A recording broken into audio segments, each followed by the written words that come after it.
Social Security is one of the most complex and confusing federal programs. With over 2,700 rules, it's no wonder that we're confused about when and how to start collecting and who to turn to for help.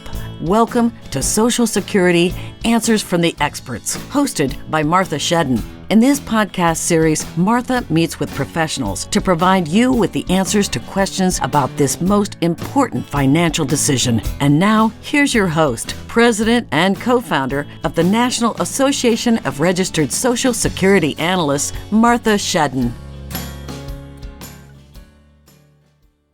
Okay, hello everyone, and welcome to the show. I am your host, Martha Shedden, and today I have the pleasure of welcoming Chris Hensley to the podcast. Chris is a certified financial planner and retirement income certified professional, and is currently president and CEO of Houston First Financial Group. He previously worked for Merrill Lynch and UBS Financial Services.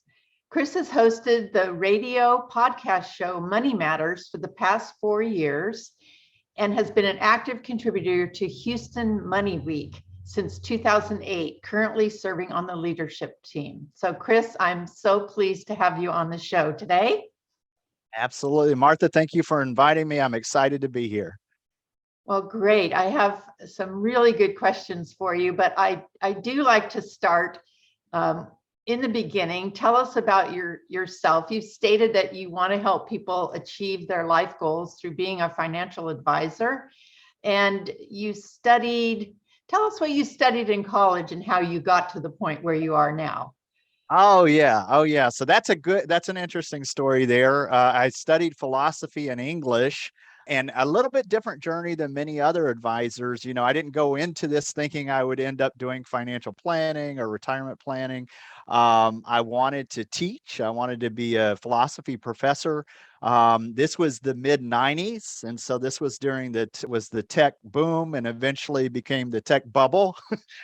You could throw a rock in the market and make some money on that. And that's kind of what got me pointed in that direction. I'm kind of dating myself, but one of my stories I tell clients is I bought Yahoo when it went IPO. And then I sold it to buy a couch at IKEA. That's such a 90s thing that puts me there.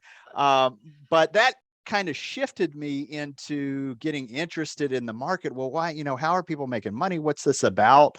And I think I read somewhere that Peter Lynch also studied philosophy before he headed up Magellan at Fidelity. And so, ultimately I wanted to help people and I wanted to teach. And so it turned out that financial advising and financial planning was the marriage of those two.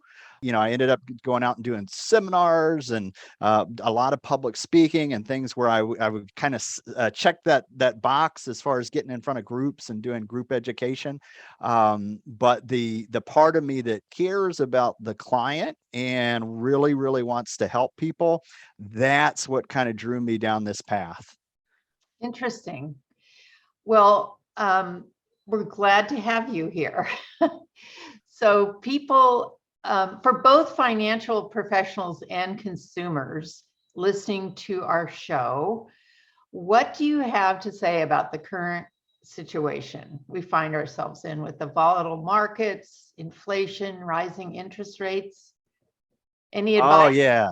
Yeah, absolutely. We could do a whole show just on that one topic. As I was kind of preparing for this and thinking about, well, when I got started in the business, there's what I usually will tell clients when I sit with them and give them the Cliff Notes version. And then there's if we have other advisors listening and that sort of thing, what that journey's been like. But that did point me back to the 90s. And I was thinking about that tech bubble. When you're young and you're getting started in this industry, it's tough. You can see a few of these gray hairs in here in my beard. I earned every single one of them. If you've been through a couple of economic cycles, business cycles in the market, you've seen the ups and you've seen the downs. That's definitely a benefit. It doesn't mean you can't do it if you're a younger advisor. It just means that, when people are reaching out to you for help on Social Security and retirement, that's a benefit to you. I'm an active manager and I'm really into the investment side of it. So I'm not, a lot of advisors are asset gatherers and they use third-party money managers for investments and that sort of stuff. I'm kind of the opposite of that. I'm the cook in the kitchen. I like to do the investment piece myself. And so specifically when I'm working with retirees, and that's my market, either people who are already on the other side and they're taking income off of their bucket of money that they've saved up for retirement, or they're pretty darn close. They're within 5 years or so. They're making decisions about their pension and Social Security and all of that. I manage the downside, and so it's more of a total return or absolute return philosophy. So some people you'll hear complete buy and hold. And then you'll hear other people that as you get closer to retirement, hey, if the market goes down, it's eventually going to come back up. Well, that's not the best thing to hear when you're 2 or 3 years away from retirement and you see something like we're having right now. Since January, we're right about 15% negative on the S&P 500 right now. So it's just not a really good answer, for some clients. The good thing is it's not that buy and hold doesn't work. That's worked during your peak earning years. You have the benefit of having all of those years to not participate. If you do get the downside, it will eventually come back up, but that story changes the closer you get to retirement. So it's not that that's the opposite or in lieu of the buy and hold strategy. It's in addition to that, you need to really dial down and focus in what you're in as you approach retirement. And even the things that we call safe money, it used to be if you were to retire, you could just basically take everything, dump it in bonds and live off of that. Interest rates have been at all-time lows for many, many years. So that strategy doesn't necessarily work. And even if you were being financially conservative and threw everything into a bond fund, you would have lost about 10% this year, as the Barclays bond aggregate is right now. It's, I just said -15 and -10. That's pretty darn close for what you're thinking is your safe bucket, the money that you're not going to lose. And so we're at one of these unique points in history where, interest rates are rising. They've told us this. Initially, they told us that they were going to be slow about the interest rate hike. And then they said, nope, we're going to be 0.5. So it's going to be more aggressive.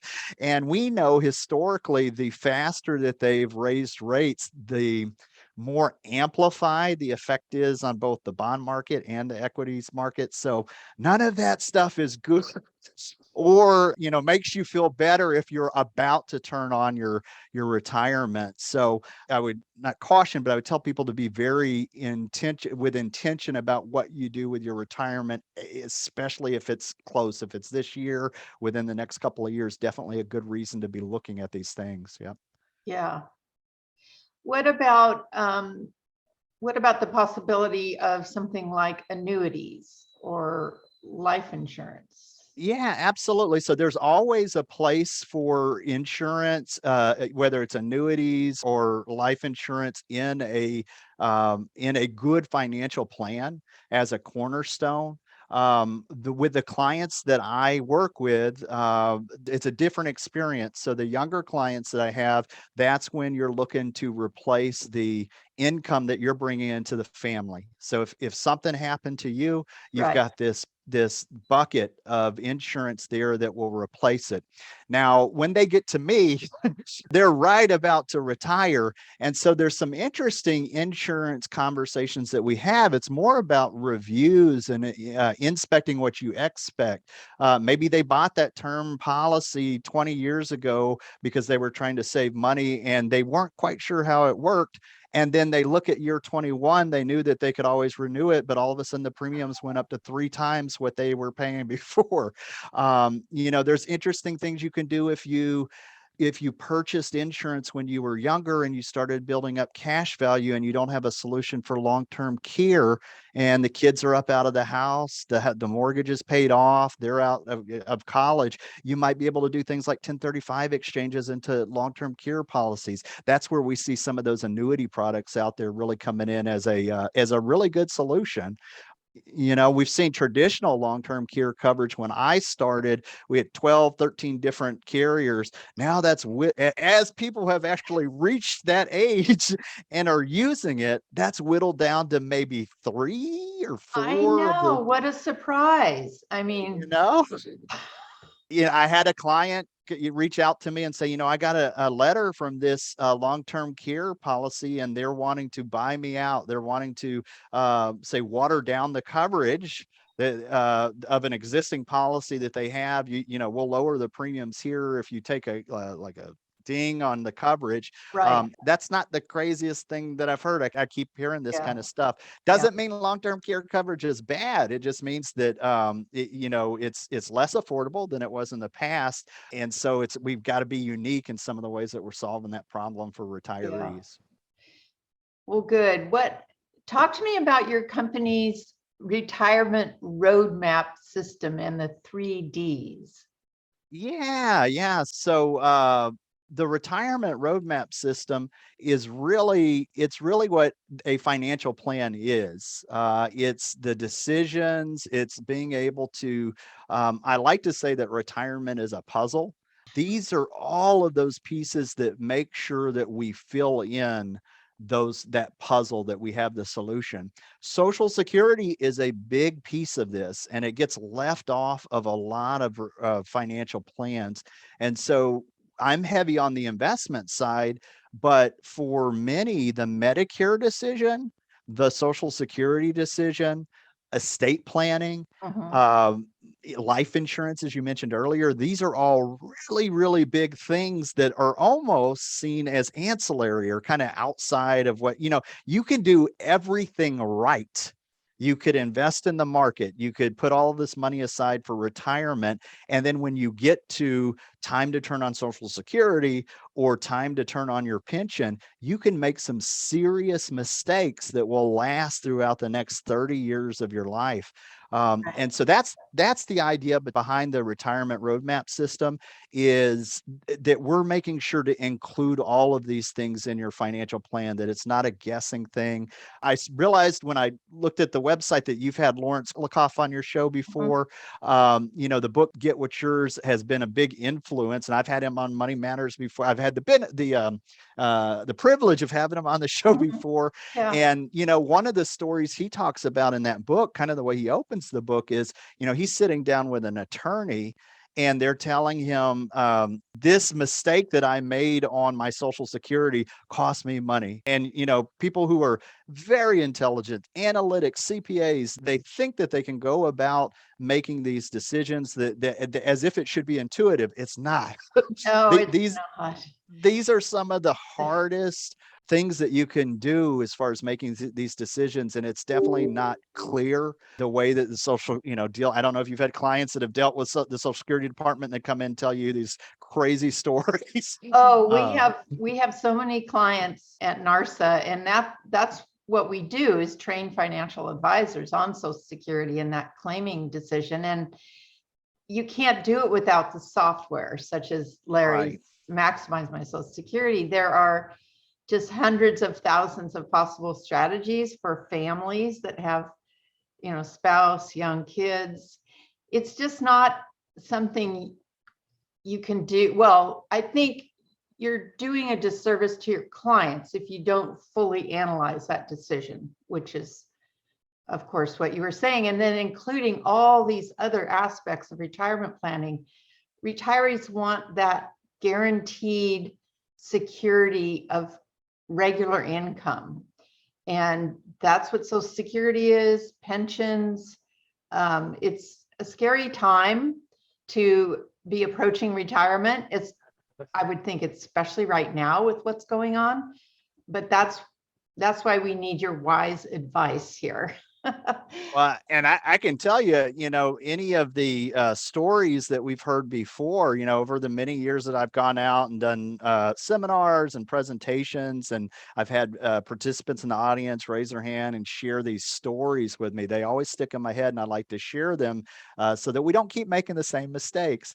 But that experience in the last 2 years with COVID has changed, and that's got to be scary. I mean, I know we had horror stories of them going into Social Security and getting the wrong advice, not to be that way, but that's happened, right? Well, now they can't even, during the last 2 years, they couldn't even do that. And I'm not going to beat on the Social Security Administration because they did a fantastic job of pivoting.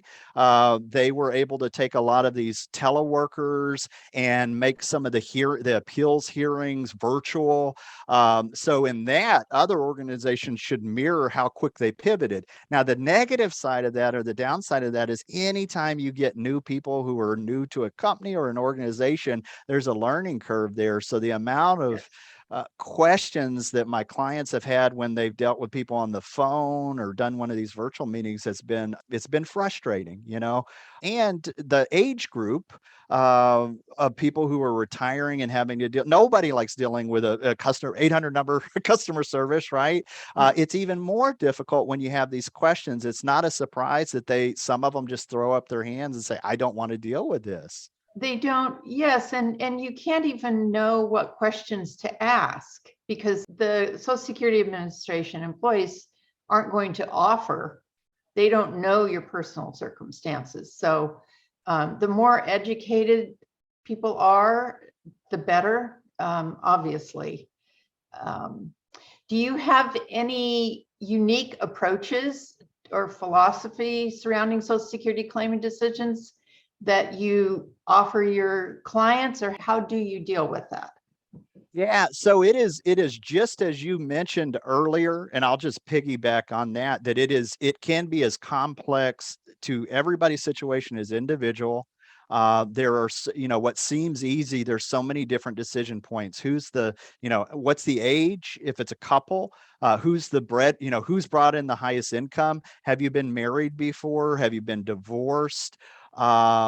For me, because what's unique to my practice is that I work only with state employees. So Oh, people who are involved with teacher retirement system for state of Texas, and then the equivalent of that when you put it in the market called optional retirement program. So both of those are triggers for windfall elimination provision and government pension offset. So that is a big axe that I have to grind, and the bulk one that's not communicated very well as far as when you turn on a pension, whether you're with a covered Social Security covered employer or a non-covered employer, triggering the offset on your Social Security is a really big deal. And so a lot of the seminars that I give and the talks that I give, it's really just, well, when you go to socialsecurity.gov and you pull up your statement and you look at page 2 and you go to the top and you see what my retirement benefit is, don't get that excited, because if you go down to the bottom in the italics and the small print, it says really big, if you have a federal city government pension, that the number that's right here at the top may not be the true number. And then there's a big calculation you have to do to figure out what that's going to be. And that's where the bulk of the clients that I deal with. So the unique thing that I do is we literally go in and look at their earnings history. Some of the people are working for hybrid organizations that are currently paying into Social Security, but maybe sometime in the past they were a teacher and the university didn't pay into Social Security. And so these are all triggers for that windfall elimination provision, that government pension offset. So a lot of times we don't do this willy-nilly. We use software. So yeah. even for us, the experts, we have to have that software to really validate what we're doing.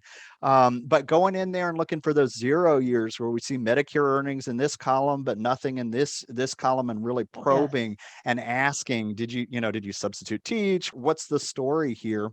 The other thing is that I'll have situations where people are borderline meeting some of those exemptions from windfall elimination, government pension offset. And by doing a real Social Security analysis with software, with an advisor like ourselves, you're able to see where, hey, maybe if they went back to work part-time, they're able to hit these exemptions, which would boost up their Social Security tremendously to hit those, get rid of some of those zeros or get some of the extra credits in there.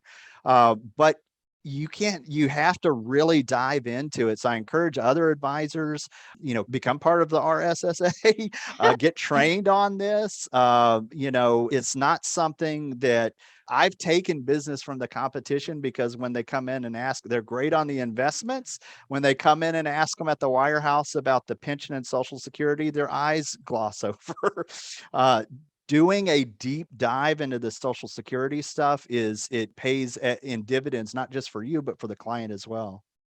Oh, and I bet you get lots of referrals because of that, because that's a complicated aspect of Social Security. And you probably know that the Social Security 2100 Act of Sacred Trust is proposing repeal of both of those, WEP and GPO. I do. And if you ask me, this is not good for my career, but if you ask me, I would say, yes, repeal those. I think, one of the bills that they've been passing around that hasn't passed, but it's been introduced. One of the things that they talked about was anything over, I think, $5,000 or $5,500 of not letting, basically getting rid of WEP and GPO for that limit. So there might be some wiggle room to figure out, what that dollar amount is. But because of, I know that the education's not been there. And if they don't, so I would say, yes, do away with WEP and GPO, even if I don't, if I can't do that. But I would say if they don't do that, if it doesn't pass, if it's not something that gets reformed in Social Security, that the responsibility almost passes to the employer. I hate to say that, but if you are a non-Social Security covered employer and you have 403Bs out there and you have a responsibility as a RICP plan to come out there and have financial education, you should definitely be educating about windfall elimination provision and government pension offset, because I've had too many clients that when they get to that point and they turn it on, they're shocked that they're drawn down on it. It's like 40%, or, that's worst case if they get anything, 40% of what they were expecting to get from their Social Security statement. And that ranges, it's different, like I said, for each and every person, but that's huge. Yes, it is. And but that's interesting that you're dealing with that a lot. And like you mentioned, even if there's just a change to those two, you will still be employed. Oh, absolutely. Whenever there's anything that has to do with Social Security that changes, there's a huge increase in the need for explaining that. And I like that idea of the employers explaining it, but I don't think that happens too often. I don't think it does either. I wish it did. No. The other one that I'm a big advocate for Social Security reform is the CPIE. So do that you could be do you huge. think that is it really, do you think it'll be more accurate? Because then I've also heard that over the past certain amount of time, the CPIE was not even as high as the current COLA calculation. So that's true. So the idea of the CPIE of adding healthcare expenses for that age range, I think is a good idea. And so that idea, I would love to see that used instead of COLA, but it's probably going to be, it's also going to change as well. So, because the data points that they took back then, like, as you mentioned, sometimes it doesn't work out where it's actually helping.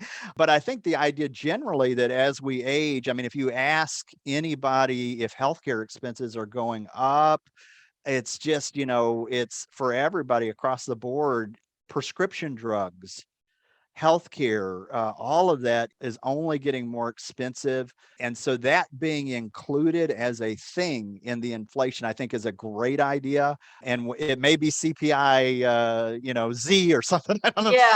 It may change over the years because it's been a while since they even looked at that Bureau of Statistics, labor.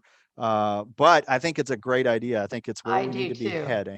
I do too. And I think that the last study I remember on CPIE, it wasn't that big of a population that they were looking at. So regardless, definitely healthcare is the most frightening aspect about retirement planning, financial planning. Right. I agree with you on that. What do you find are the most common misconceptions from your clients towards Social Security? And if not from your vantage point, from the average financial advisor? Yeah, sure. So the two that I mentioned earlier, that windfall elimination and that government pension offset, of course, I'm going to focus there because that's where I live. But that when they come in the office, if they've seen other advisors, you can kind of tell the level of how far the advisor's gone into it, because all advisors are basically discussing Social Security, and they've got some basic calculators out there and they can talk about it. And that's how we were until we until we did a deep dive into it and really got into the weeds with it. And that's the big differentiator between real advice on the Social Security stuff. The windfall elimination provision, the government pension offset, I've got a copy of a form from one of my clients. This is one of the most recent review meetings I had. He activated, he retired from a community college here in Houston, and he was on the optional retirement program. That means he didn't have the pension, the fixed pension. He was able to put money into Fidelity's ORP. And a lot of people think because they're putting it in the market, it's not going to trigger windfall elimination provision or government pension offset. However, if you go into the program operations manual system of the Social Security Department and you look up Texas Teachers Retirement System and Texas ORP program, ORP is considered a optional and a Social Security alternative, and so it's a triggering event. And so it comes into play as far as when you start taking distributions from that, you may trigger windfall elimination and government pension offset. And then you'll get a letter like this because they will make you self-report whether you've turned on a pension or not. So, I think Texas may be unique in that. I had a question last week when I did a presentation about that. And so are those folks that are doing the OPR, are they also contributing into FICA or not? They may or may not be. So that's the big difference if it's a covered or non-covered employer. So University of Texas, that's one that's currently paying FICA, and they have ORP. So they should be okay generally. However, if they've worked out a state in another state where they didn't pay into Social Security, the trigger is, are they part of ORP? Yes, then we have to go back and validate and make sure that they're hitting some of these exemptions. But that's how I found out about this. I had somebody sitting in the audience and said, Chris, I chose ORP because I heard TRS and the pension would somehow offset my Social Security. So I said, I'm not going to do the pension. I'm going to do the investments myself. I'm going to do ORP. And I thought, well, is that how it worked? So I had to go into the operation. They hide it from us. I had to go into the operations manual of Social Security and found where it talked about how they figure out ORP, how the triggering event for WEP and government pension offset is when you take that first distribution. So one of the strategies is, well, if you're going to be ORP, maybe pull from the other buckets first before you start taking it, because once you take it, they're going to look at it. They're going to do a calculation where they're annuitizing it as if you did a pension, as if you did TRS. So it's complicated. It's a lot of stuff to think about for clients. Yeah. But they do have a choice of when they can start taking it. Right. And that's the thing. So even after you're retiring and taking the money, two separate. Oh, right. And same with Social Security. People think if they quit working, they should start collecting. Right. And that often we're going to recommend them to push as long as they can, not all across the board, but generally that's going to help. They're going to get that 8% compound if they push out to age 70. So waiting on Social Security is a really good strategy. But a lot of times people will confuse retiring with, I have to turn on Social Security, or I have to start taking money from my giant lump sum retirement plan like ORP. Those are all different decision points, and there's an efficient way to draw those buckets of money down, and that floor, the Social Security, the guaranteed income you have coming in, there's a way to kind of juggle them so they're efficient on taxes and that you're minimizing whether you're even taxed on Social Security and not a tax torpedo. Right. It's that holistic. There's a quote by a Nobel laureate, William Sharp, I think. He says, decumulation is the nastiest, most difficult financial thing to do, something like that. I agree with that. It's so complicated. I agree with that. Let's see, what shall I ask you next? Oh, this is a little different, but once in a while, like we're going through now, a world event happens that affects all our lives, regardless of how far away it is. So talk to us about the war in Ukraine, the effect it may have on retirees. How is it, and will it continue to impact us financially? Is there a direct link to that? Yeah, so that's a difficult one, right? So that's one of those black swan events that, doesn't matter how good an advisor you have. we don't have a crystal ball and we don't know what's going to come up. We know at some point there's going to be one of these events that happen. Now, I know historically, I've got a chart here hanging up on my desk here that's looked at historical events like Kennedy's assassination and World War One, World War II, and we know there's a pattern there as far as how much the market goes down. So there's some things we can look at and get kind of an idea of how it affects. And believe it or not, it sounds crass, but war you think would be a bigger offset than some of these other things that we've had. So, we do know if the market goes down, it'll eventually come back, right? But real time right now, that's not a fantastic answer because we've got, I know if we dig down into what's been going on since January, asset classes that we've been investing, energy, commodities, and things like that, they're very much tied into what's going on right now. That's for sure. The idea that Europe being turned off from a supply of oil that they're used to, all of that comes right back to us as far as when we're putting gas in the car. Inflation, we go out and we talk about inflation, but I think over the past 2 years, going to the grocery store, buying a gallon of milk, you feel it. You know. And so the stuff that's going on in the Ukraine, I think the biggest risk that we see there is there's this question mark, right? We don't really know when there's going to be a solution. Most likely what we're seeing is that this is not a quick fix type thing. Right.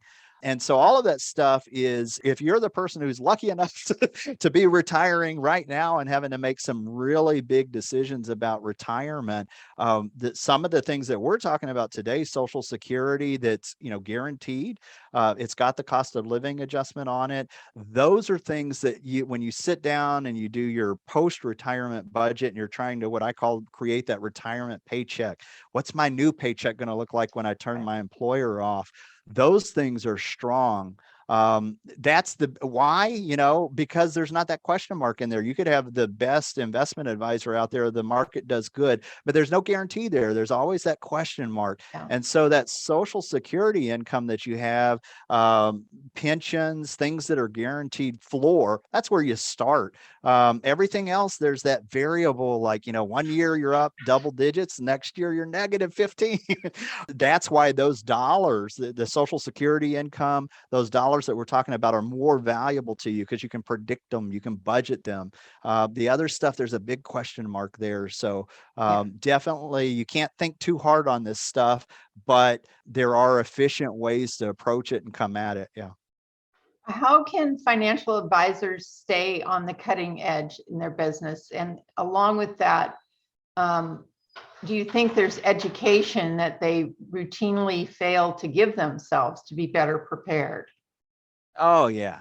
So we're famous for not, this is one of the jobs that you have to keep current. You have, like, the organizations like RSSA, professional continuing education, you have to do that. I mean, we're required to do the licensing stuff, right, as advisors. So all of us who are in the securities industry have license, but when you pass those exams, more than your client, but a lot of times over your career, that stuff only comes in when it comes in, right? It's trust accounts, estate accounts, stuff that you study for on the exam. It doesn't really become real until you start dealing with these type of accounts and these type of clients.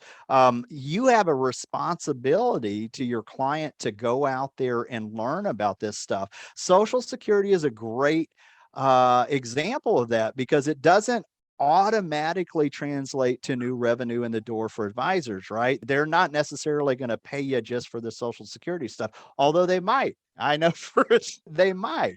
But separate from that, even if they didn't, it is critical for your clients to get into the weeds with this stuff and learn how it works. Same thing with Medicare. Medicare's no fun. We don't we don't like dealing with that. But here's the companion book. Get What's Yours Medicare. Right? Philip Mahler, the co-author of Get What's Yours. Yes. Super duper important. The IRMA fiscal cliff. If you don't have the right information there, they're going to charge you the highest possible premium that you can get. All of this stuff. If you don't know it, how do you expect the client to know it? You don't know what you don't know. The client doesn't know what they don't know. After the RICP, the RSSA organization, after you start getting into here, you realize this stuff is exactly the type of client that I'm dealing with, and these are the issues that they're dealing with. And you have to come at it like it's your parent, your grandparent, you have to care, and that there's a lot of advisors out there that are just producers and asset gatherers, and they don't care. So don't be that person.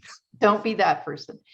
Okay, so for someone who's planning to retire in 5 years or so, fairly soon, and will only remember one or two things from the interview that we've had, what would you like them to remember to better situate themselves for retirement? Yeah, so that's a good question. Because I'm an active manager on the investment side and focus on capital preservation and managing the downside, that's really, really important to me. And so that's where I would say, as you get closer and that 5 year, 3 year, it becomes more and more important that you don't retire. You have a situation like happening right now where you're asset class agnostic, where you're just impartial about where the investments are at. The biggest mistake that I see right now is target date funds. Oh, really? Yeah, these are super, super popular right now.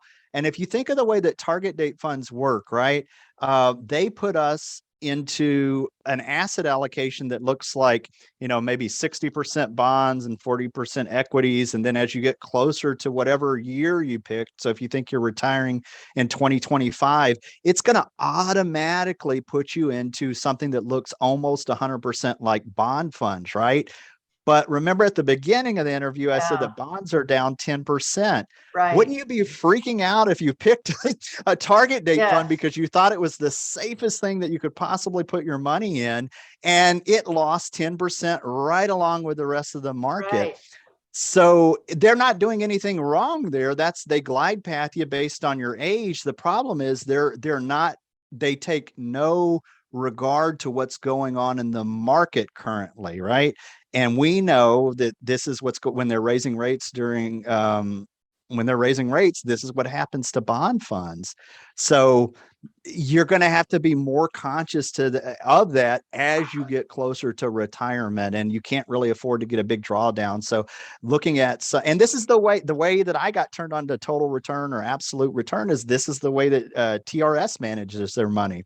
This is the way pension fund managers manage the money, is they can't come back to you and say, we lost all of your pension funds because the market was down. So being focused on minimizing the drawdown on the investment side is a huge piece of it. Again, not the only piece of it. All of these other things come into play, and they're just as important. But that's something where a good advisor could come in and really help shift you from the ladder that got you there, the buy and hold. It's not that that's wrong. It's just not necessarily the same ladder that's going to get you to where you need to be in retirement. That's so true. So the final question, what do people not even know to be asking? So I know that many have taken charge of their own investments and savings and growth, but then when they're approaching retirement, and I'd be interested to know what age you think that is, do they need to really focus on finding a financial professional who is doing what you're doing, who's looking at the whole picture, how do they interview and find a financial professional for that retirement phase, which is a whole different financial situation than what they've been in their working life? Yeah, so absolutely. So interviewing an advisor, I would definitely look for somebody who has that experience with Social Security, because of how big an issue this is. Investment piece is important, but having, like, I'm an RICP. I have to correct you because I think you said CFP. So just so that's okay. So my compliance department's happy. I'm an RICP. But the point of that is that, and somebody that's from RSSA, is that they have educated themselves on that retirement piece. And that's so important because of the mistakes that they could make.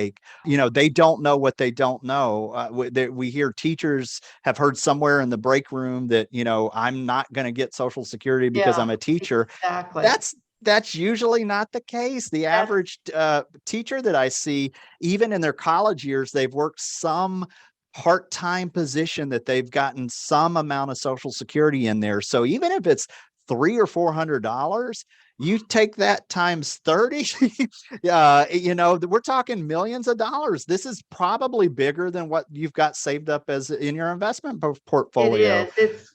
We're often saying it is many people's largest retirement asset, and it isn't treated as an asset. The fiduciary, like you mentioned, just caring about all these, I think there's just not an awareness of that. But I had a client, and she had been a teacher, but she also had Social Security income. She was married to a gentleman from the UK who was receiving a pension.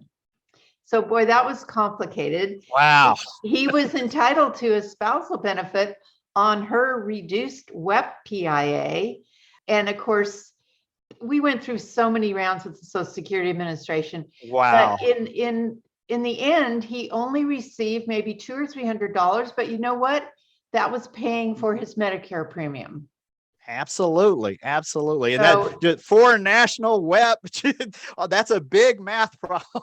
And then going through the Social Security Department to figure it out. But yeah, at the end of the day, nobody's going to turn down an additional couple $100 or $200 or $300. Yeah. I mean, that's a big thing. It is.